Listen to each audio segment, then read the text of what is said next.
There are two cases related to this incident. The criminal case involving the former corrections officer, and the other's a civil case involving the death certificate. The victim's family is fighting to change the cause of death to homicide.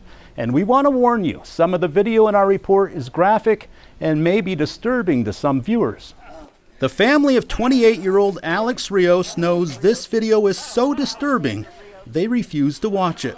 So you haven't seen the video? I have not personally watched the video. It's something I really don't want to see because I struggle with it today. Don Mold wants to remember his stepson the way he was. 2 days before this jail video was shot, Rios had just become the father of a baby boy. Now Rios is dead, 4 years have passed, and Mold is still seeking justice. Are we wrong to be intense? Are we wrong to want answers? All we want to do is close it. How come there's nobody else? Why we got one guy? The one guy charged with Rios' death is former Richland County Corrections Officer Mark Cooper. He's charged with 2 counts of manslaughter and the reckless homicide of Rios. 19 Investigates obtained this jail video from the Richland County Sheriff's Office. On September 19, 2019, when officers open Rios' cell door, he tries to bolt. That's when Cooper and 4 other officers tackle Rios and pin him to the floor. They push his face into the concrete, punch him in the head, tase him twice, and at one point Cooper stands on the back of Rios' neck with both feet off the ground.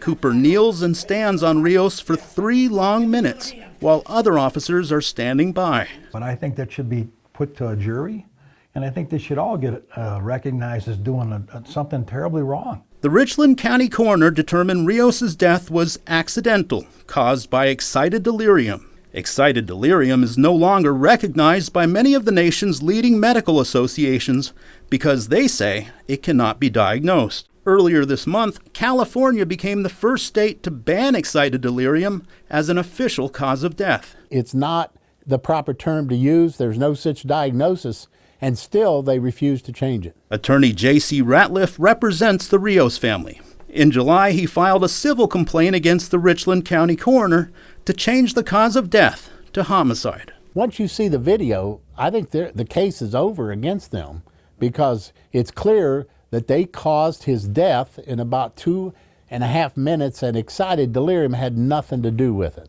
They just kept crushing him into the floor. Retired forensic pathologist Paul Mattis reviewed the video and agrees with Ratliff. He died an asphyxial death, brain death from asphyxia. Mattis worked as a pathologist for nearly 50 years and served as president of the Ohio State Coroners Association. He and 2 other pathologists drafted expert opinions for the prosecution. Lorain County Coroner Frank Miller and former Marion County Coroner Mark Davis both believe excited delirium is the wrong diagnosis. In reports filed with the court, they determined Rios died from asphyxiation resulting from the restraint used by corrections officers. The jailers were standing on his back, pushing on his abdomen, pushing his abdomen and back into the floor, standing on his neck. 2 experts on police conduct also submitted reports for the prosecution. Dr. Philip Stinson is a criminal justice professor at Bowling Green University. In his report, he wrote, "There is probable cause that state and federal crimes were committed by each of the other corrections officers involved in the incident." Ed Voorhees agrees. He's a nationally known expert on the use of force. Voorhees served as deputy director of Ohio's Department of Rehabilitation and Corrections and literally wrote the book on jail policies for the state of Ohio. In his expert report, he wrote, "Officer Cooper's boot on the back and then ultimately on the neck of Alex Rios is simply the most objectionable misuse of deadly force this writer has witnessed in a correctional setting. Other staff members used highly inappropriate techniques as well." Voorhees noted a lieutenant was there during the incident and writes, "Supervisors and officers alike, even those who never laid a hand on Alex Rios, were responsible for stopping actions that were obviously unacceptable." Voorhees now uses this jail video to teach other officers what not to do. The George Floyd was not nearly as bad as this. This was awful. Mold says the most awful part is not knowing if the other officers will also be held accountable for what happened. I find it ironic. The law system says that's how it works. It's how it works because we allow it to work that way. Why? Why do we allow it to work that way? So maybe that's what we're here for. Today, jury selection began in Cooper's trial, and it could continue tomorrow. The special prosecutor says the trial could last more than a week.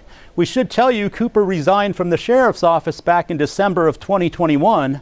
Last week, the civil case against the coroner was set for a bench trial next May. In the newsroom, Mike Mason, 19 News.